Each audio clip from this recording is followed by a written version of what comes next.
কই হুজুর বাইতে খবর আইছে। তো কি খবর আইছে? কই হুজুর খবর আইছে তাই নাই। তাই ঘুমাইলেছে রে সব পোলাফান রে। খবর আইছে তাই কোন তাই? কই ঘরের তাই। আমি কই অ্যাকাউন্ট কার নামে? কয় তার নামে। আমি কই তো তার নামে অ্যাকাউন্ট করছো কি? তুই কয় ফার্ম দিছে অনেক আগে দিয়া। আমার মনে আছে আমি প্রথম হজে গেছি 2000 সালে। কয় হাজার সালে? আপনি গেছেন কোন সালে? 10-এ। কই 2000 কই 10 বছর পরে হজকে নেফান খাইতে আছেন কারবারটা কিতা বুঝলাম না কিছু। আর আমি 10 বছর আগে গেলাম একটা ফান নাই। মার হাবা কয় না রে। 2000 সালে আমি হজে গেছি পরে, তখন আমার এত পরিচিতি ছিল না।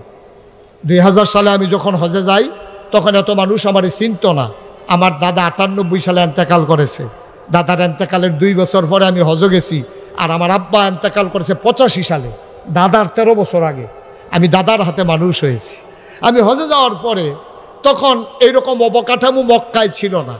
সামান্য কিছু হাতে গোনা লোক ছিল বাংলাদেশের। তো ফলাফাইনে তখন এই মোবাইল টোবাইলও ছিল না।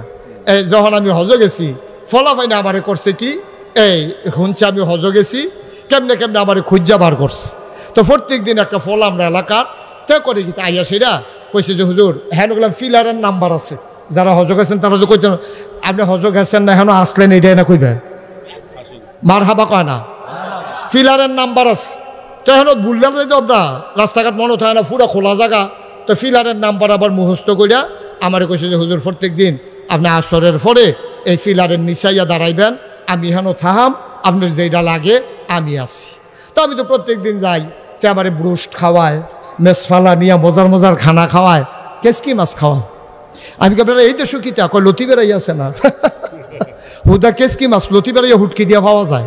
তা আমি কই তাহলে মাসাল্লাহ সব দিয়ে একরকমে কহ হুজুর সব আইয়ে। আমি এই লোকটা আমার এত আদর যত্ন করলো, সব সময় আমারে খাওয়ায়। কয়দিনের ভিতরে আমারে খাওয়াইয়া মোড়া বানাই লইছে। আঙ্গুর আমরা গিয়া খাই গন্যা গন্যা 2-1টা তখন অহনে না ফলানে। আগে তো 100 টাকা আনতো, লটকাই রাখতো যে বাড়া মারা যাবে বাড়ার উফরি দিয়া। ফলাফানে চাইয়া থাকতো আঙ্গুরের ফাইনে, ফলাফানের 7-8 ঠেলা আঙ্গুরটি ফটো হইয়া যাইতো কা যে বুট করে আঙ্গুর খাইবা। এই দিন আগে আসিল না। এই বাজারও মরার আগে দিয়ে এবারে জিজ্ঞেসে কি তা খাইতেন মনটা কয়, তা এবারে কানে কানে কইছে আঙ্গুর। এই আঙ্গুর কইছে পরে এই গেছে রে নীলকুঠি নাই, গেছে ভৈরব নাই, ওই ভৈরব মোটসার ভিতরে যে ফলের দোকান দি হ্যাঁ নো ফুরা গুড়া দিয়া লইছে আঙ্গুর নাই। একবার সিফারতে বার করে রয়েছে হোড় হইয়া রইছে, কয় এই দিয়ে আছে, কয় ওই দিয়ে দাও। কোনো মতে সিফার দিয়ে আব্বার কুদুর দিয়া দেই মরণের আগে দিয়া। হে আঙ্গুর আমারে খাওয়াইয়া ব্রুশ খাওয়াইয়া আমি মোটামুটি মোটো হয়ে গেছি। একদিন আইয়া দেখিতে কান্তাছে দাঁড়াইয়া দাঁড়াইয়া। আমি কই কি তারে কান্দস কে রে? তাহলে আবার ল্যান্ড ফোন আসিল, ওই বিভিন্ন জায়গাতে কল আইতো। তো আমারে আমি যখন গেছি পরে জিগে দেখি কান্দে। আমি কই কি তা কান্দো কেন? কই হুজুর বাইতে খবর আইছে। তো আমি খবর হইন না, আমি কি তোমার আব্বার কি কোনো সমস্যা, মারা গেছে? কয় না হুজুর আব্বাস। তো তোমার মা? কই হুজুর মাও আছে। তো কি খবর আইছে? কই হুজুর খবর আইছে তাই নাই। তাই ঘুমাইলেছে রে সব পোলাফান রে। খবর আইছে তাই কোন তাই? কই ঘরের তাই। নাউজুবিল্লাহ বলো না কেন? আমি কই অ্যাকাউন্ট কার নামে? কয় তার নামে। আমি কই তো তার নামে অ্যাকাউন্ট করছো কি? তুই কয় ফার্ম দিছে অনেক আগে দিয়া। যে বাপের নামে যে অ্যাকাউন্ট খুললা যাবা, তোমার যে ভাই বোন বেশি, এই জনের রাজ্য এইটা, একজনের হেডা কামাই করবা তুমি কষ্ট করিয়া, খাইবো তারা হগলে মিললা, আমার নামে অ্যাকাউন্ট কইরা যাও, সব সাইয়া টাইয়া রাহাব। এই বড়বড়ায় এই বউয়ের কথা হইন না, বাপের নামের অ্যাকাউন্ট বাদ দিয়া তে নিজের বউয়ের নামে অ্যাকাউন্ট করে গেছে। বাপেরও কইছে না, বাপে ব্যাংকে গেছে টেহা তুলতো, গেছে পরে এবারে ম্যানেজাররা কয় আপনার ফুতেরে কি বিয়া করাইছে? কয় হ। কয় তো টেহা তুলতে নাইছেন ঘুরতেন, আইবো আপনার বউ না যাওনের আগে দিয়ে দিয়ে আমরা আপনার বউরে লইয়া ফুতের বউরে লইয়া আপনার ফুতে অ্যাকাউন্ট করে দিয়া গেছে। বাইরে এই জায়গাটা তোর আব্বা যে একটা শরম পাইছে, এবারে কানতে কানতে বাইতেছে আমার ফুতে আমার এই জবটা করলো। তে যদি বউয়ের নামে অ্যাকাউন্ট করছে জানাইতো, আমি নইলে ব্যাংক না যাইতাম। তা আমার এটা না কইয়া তার যে বউয়ের নামে অ্যাকাউন্ট করে ব্যাংকের তারা আমার লই আইসাইসি করে আমি কি আর মানুষ রইছি? তাই এবার আইয়া সেটা খাড়ের উপরে বইয়া কপাল দিয়া গাম ফরতে আছে, চোখ দিয়েও ফানি ফরতে আছে। তার মা আইয়া জিগায় কিতা কান্দেন কেড়ে? কয় আমার জব করে লাইছে। তে কয় কিতা? কয় বউয়ের নামে অ্যাকাউন্ট করে গেছে, আমার অ্যাকাউন্টে আর টেহা পাঠাইতো না। কইয়া সেটা আবার সোহের ফানি রিসাইডা দিছে। কয় এর লিজ্ঞানী ফুট জন্ম দিসলাম, এ ভিডিও কান দেওয়ার কয় এর লিজ্ঞানী ফুট ফেডল ইসলাম। কয় থাক বদুয়া দিয়েন না, নাগাইশের ফিরসা বুজুরে কইয়া গেছে আব্বা আম্মায় বদুয়া দিলে বিলে তার জীবন শেষ। আমি কই বদুয়া লাগতো না, তোমার মার সোহে দিয়া বাফের সোহে দিয়া ফানিয়েছে, এইটাই তোমার ধ্বংসের জন্য যথেষ্ট। ঠিক কিনা কয়? তুমি গজব করে দিস। আল্লাহর নবী মুহাম্মদুর রাসূলুল্লাহ সাল্লাল্লাহু আলাইহি ওয়াসাল্লাম জন্মের আগে আব্বা হারাই ফেললেন। তিনি বাবা পান নাই, জন্মের আগেই তার বাবা দুনিয়া থেকে বিদায়। তিনি 6 বছর যখন বয়স তখন তার মাও দুনিয়া থেকে বিদায় হয়ে গেল। ঠিক কিনা? পিছন দিক দিয়া বয়াইতেছে, অন্য আওয়াজ না। সবাই এই বসো। মানুষে জাগা পায় না, তে হাজি মহসিন আরেকবারে জাগা দেয়। হ্যাঁ, দয়া দয়া, মানুষের লেগে মায়া লাগতে আছে। চুপ করে বসো, পিছনে আওয়াজ করেন না। কখন বয়াইতে আইছে, খানা শেষ, এবারে দুধ দিয়ে দুগলা কষা নুন দিয়ে খাইবে, হেবলাইছে নুন দিতে এবারে।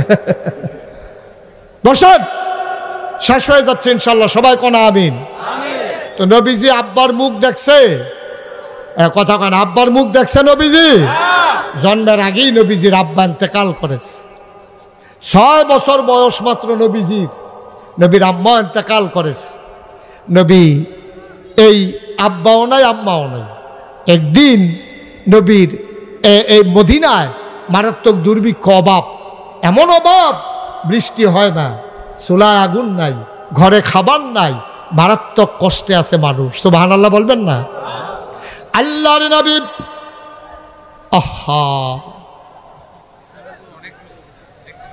ভাই এখন আর বসাইয়া লাভ নাই, ক্ষতি করেন না, মাহফিলের আওয়াজ করেন না, যে যেমনে পারে শুনুক। সবাই কোন আমিন, জোরে কোন আমিন।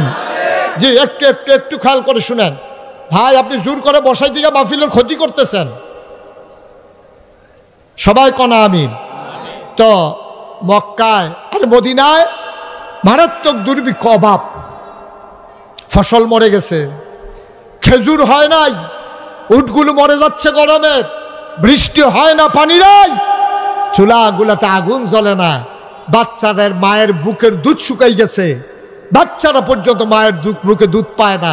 পুরা মদিনায় হাহাকার পড়ে গেছে, দুর্ভিক্ষে মানুষ মারা যাচ্ছে। আল্লাহর নবী আবার ডেকে বললেন, সাহাবারা, তোমাদের মাঝে যাদের সম্পদ আছে, কিছু টাকা পয়সা আছে, যাদের সামর্থ্য আছে, সবাই ওট ভেড়া দম্বা নিয়ে আসো, আমি জব করে মানুষের মাঝে বিলিয়ে দেই। একটা ওট জবে করা হলো, গোশতের ভাগ বসানো হলো, লম্বা লাইন পড়ে গেল মানুষের।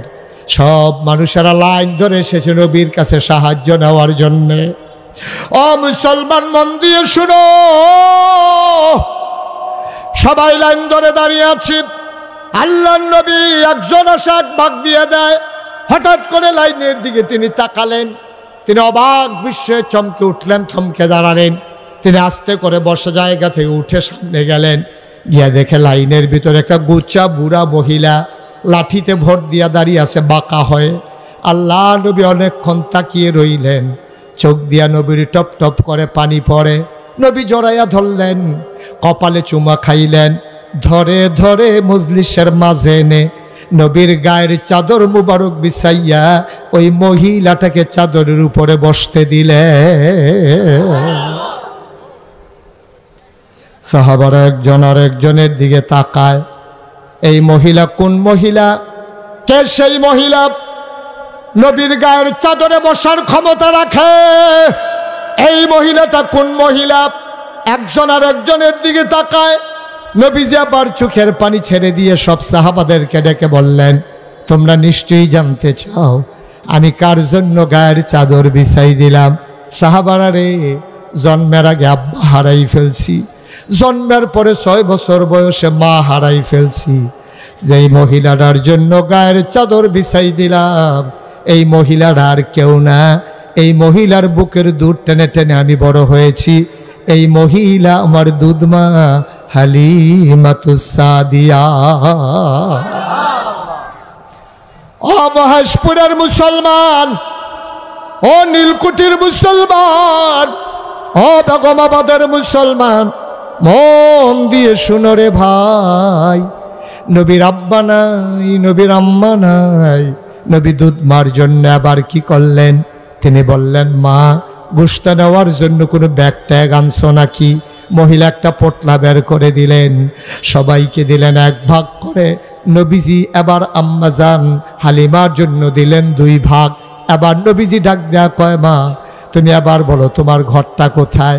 সাহাবাদেরকে বললেন, সাহাবারা তোমরা সবাই বসো, আমি আমার মাকে ঘর পর্যন্ত আগাইয়া দে। কত বড় আদর্শ তিনি! দুধ মায়ের জন্য তিনি কি করলেন, আর আমরা আপন মায়ের জন্য আমরা কি করতে আসি আজকে একটু হিসাব মিলানোর পালা। প্রচণ্ড গরম, জায়গা ছোট, বসার লোক হচ্ছে না, হট্টগোল বেশি আমার। তারপরও দেখতে দেখতে প্রায় 2 ঘন্টা আলোচনা হয়ে গেছে। আবার ইনশাআল্লাহ 1.5 ঘন্টার মতো আলোচনা হয়ে গেছে। আবার যখন আসব প্রাণ ভরে কথা বলবো ইনশাআল্লাহ। তবে আমার একটা কথা আছে, কথাটা বলবো আমি। আমার মন আজকে সাক্ষী দিয়েছে, 33 বছর ধরে আমি মুশতাক ফৈজি ওয়াজ করি। আমি খেয়াল করে দেখেছি এই 33 বছরের আমার জীবনে যে আল্লাহ তাবারক ওয়া তাআলা আজকেও মাহফিলে কদম দিলে মাহফিলের একটা ওজন বুঝি। আমার আজকে মন সাক্ষী দিয়েছে, এই যে আজকে মহেশপুরের মাহফিল, আমার মন সাক্ষী দিয়েছে আল্লাহ তোমাদের এই মাহফিলকে কবুল করে নিয়েছে। এই কবুল হওয়া মাহফিলটাতে পরিবর্তিত বাংলাদেশে সবাই মিলে আমরা একটু তওবা করার দরকার আছে নাকি নাই? আমরা এতক্ষণ আমি কাউকে কিচ্ছু বলি নাই। যদি মনে করেন আপনি, আপনার বিবেক যদি মনে করে যে হ্যাঁ আমি ইচ্ছে করলে বসে যেতে পারি, তাইলে একটু 1 মিনিটের জন্য সবাই বসেন। আমরা এখন একটু তওবা করব। সবাই পড়েন, যারা পারেন, যে যেখানে আছেন আমার কলিজার টুকরা যুবকেরা, একটা লুকো দাঁড়াই থাকবা না। আমার মুরব্বী বাবারা, আমার কলিজার টুকরা যুবকেরা, 1 মিনিটের জন্য আমি বসতে বলছি। 1 মিনিটের জন্য বসো, প্রয়োজনে আবার দাঁড়াই যাইও। সবাই 1 মিনিটের জন্য আমি বসতে বলছি। আমি দোয়া করে দেব প্রাণ উজাড় করে। দোয়াটা না করে আমরা কেউ যাওয়া ঠিক হবে না। সবাই আমার সাথে পড়েন, আউযু বিল্লাহি মিনাশ শাইতানির রাজিম। সবাই একটু বসে পড়ুন, একটু বসে পড়ুন। তওবা করবো আমরা, আল্লাহর কাছে মাফ চাইবো। একটা পরিবেশ করতে মন চায় না?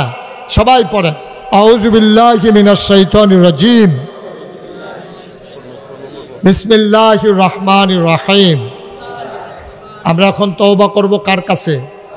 কথা বলেন, কার কাছে? মাফ করে দেওয়ার ক্ষমতা কার? আল্লাহর দরবারে আমরা সরাসরি হাজিরা দিতেছি। এই হাজিরা দেওয়াটা খালি হাতে আমার কাছে মোটেও ভালো লাগে না।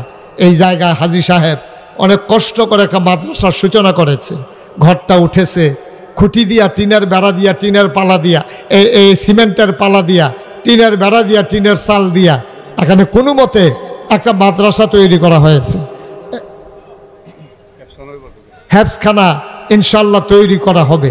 এখানকার ছেলেরা বাড়িতে গরম ভাত খাইয়া আইসা এখানে ইনশাআল্লাহ তারা হাফেজে কোরআন হবে। যে হাফেজ সাহেব ইচ্ছে করলে 1 জন 10 জনকে সুপারিশ করে করে জান্নাতে নিয়ে যেতে পারবে। সুবহানাল্লাহ বলবেন না? দয়া করে হাঁটাহাঁটি করেন না। এখন আমরা সবাই মিলে তওবা করব। তওবার আগে আমার একটা আবদার, আপনারা এখানে যারা আছেন, আমি আবদার করতেছি সবাই মিলে, একটা লোক আমরা খালি যাব না। 1000, 500, 100, 200, 10, 20, 50 পারলে দেবেন, না পারলে নাই, কোনো জোরাজুরি নাই। দয়া করে কেউ উঠেন না, একটা লোক উঠেন না। আমার যুবকেরা আসতেছে, এই মাহফিলের কর্তৃপক্ষ, ভলান্টিয়ার যারা তারা আসবে, দয়া করে বিসমিল্লাহ বলে আপনার পকেটে আপনি হাত দেন। 1000 টাকা, 5000 টাকা, আপনি গরিব হবেন না। ছেলেরা ভিতরে ঢুকো, মাহফিল কমিটির যারা আছো তোমরা ভিতরে যাও। আর আমি একটা আবদার করি, এই প্যান্ডেলটার ভিতরে কেউ আছেন যে হুজুর সবাই মিলে 100, 200, 10, 20 দেবে, আমি ইনশাল্লাহ হুজুর আমার আব্বার নামে আমার আম্মার নামে হুজুর আমি 5,000 টাকা দিতে চাই, পারবেন একজন? পরে দিয়েন, আপনি সুবিধা মতো দিয়েন। মাশাল্লাহ, দাঁড়াও, কি নাম তোমার? হাবিবুর রহমান। এই গ্রামে বাড়ি? পাচানি। একানি কম, ছয়ানির তো একানি কম, এটা মনে রাখছেন, ফাঁসানি। হ্যাঁ, পাচানি। আমার কলিজার টুকরা যুবক হাবিবুর রহমান, উনি দেবেন 5,000 টাকা। বলেন মারহাবা। ছেলেরা গেছে ভিতরে, আপনারা বিসমিল্লাহ বলে পকেটে হাত দেন। 5,000 টাকা আমার হাবিবুর রহমান দিয়েছে। এই প্যান্ডেলটার ভিতরে একটা লোক দরকার যে হুজুর আমি ইনশাআল্লাহ পরবর্তীতে 10,000 টাকা দিয়ে দেব। আছেন একজন? 10,000 টাকা দেওয়ার মতো?